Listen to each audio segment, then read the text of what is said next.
Welcome to Nuclear Learning, an online initiative produced by the Stimson Center to facilitate the study of nuclear competition and dangers in South Asia.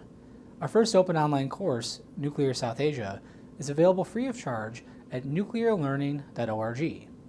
In this video, we speak with Linton Brooks, the chief U.S. negotiator of the Strategic Arms Reduction Treaty between the United States and the Soviet Union. We discuss the misinterpretation dangers between nuclear-armed adversaries.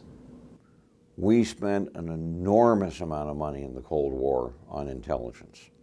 We spent an enormous amount of money in the Cold War on funding academic experts in Soviet policy.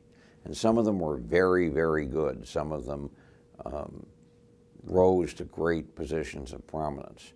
But after the Cold War, we discovered a number of things that we hadn't fully realized.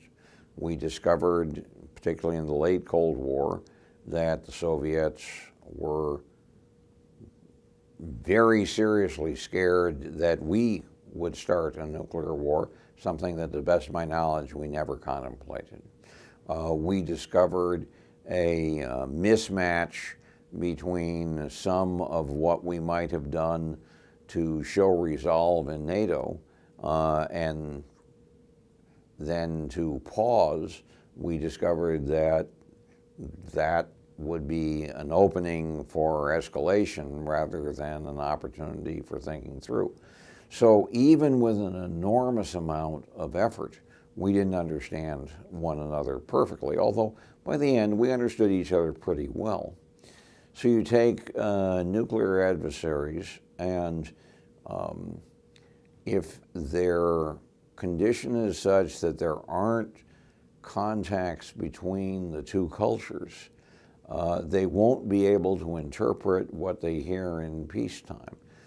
In some states, for example, government officials or former government officials are really tightly controlled in what they can say publicly. And so if they say something, it's largely reflective of government policy.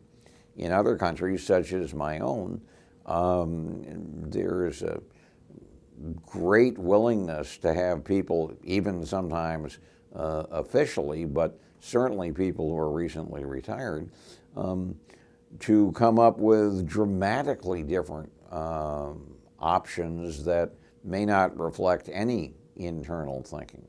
So I think that states need to understand each other's culture. Now, among adversaries, that's why a lot of us have been traditional supporters of serious, unofficial discussions. Things like the National Academy of Science and the Soviet Academy of Science did during the war. Things like pugwash.